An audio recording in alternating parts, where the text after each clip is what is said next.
বাংলাদেশের কাছে সিরিজ হারের পর ওয়েস্ট ইন্ডিজকে ২-১ ব্যবধানে সিরিজ হারালো পাকিস্তান।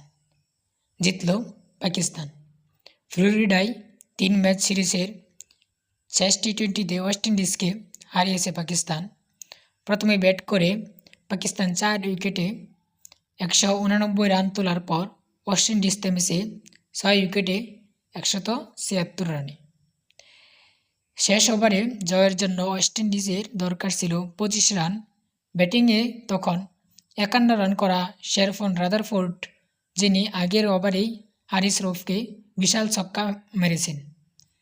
তবে ক্যারিবীয় দর্শকদের আশার বেলুন ফুটো হয়ে গেল হাসান আলীর করা শেষ ওভারের প্রথম ২ বলেই। প্রথম বল ডট, দ্বিতীয় বলেই রাদারফোর্ড নিলেন বাউন্ডারিতে ক্যাচ। পরের ৪ বলে কুরুকেশ মতি একটি করে ৪ আর ৬ মারলেও ম্যাচ আর জিততে পারেনি ওয়েস্ট ইন্ডিজ। আজ ফ্লোরিডায় পাকিস্তানের বিপক্ষে ৩ ম্যাচ সিরিজের শেষ টি-টোয়েন্টিতে ক্যারিবীয়রা ম্যাচ হেরেছে ১৩ রানে। বিপরীতে শেষ টি-টোয়েন্টির মতো প্রথম টি-টোয়েন্টিতেও জয়ে থাকায় পাকিস্তান সিরিজ জিতেছে ২-১ ব্যবধানে।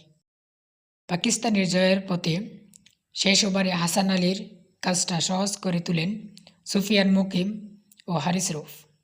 পাকিস্তানের ১৮৯ রান তাড়া করতে নেমে ওয়েস্ট ইন্ডিজ পাওয়ার প্লেতেই তোলে ১ উইকেটে ৫৯ রান।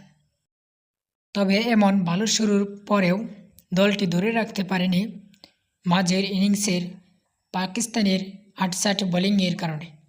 বিশেষ করে বাঁহাতি স্পিনার সুফিয়ান মুকিমই তাদের ভুগিয়েছেন খুব বেশি। তবে রানের গতি কমে গেলেও ডেথ ওভার পর্যন্ত ম্যাচ ভালো মতোই টিকেছিল ক্যারিবীয়রা।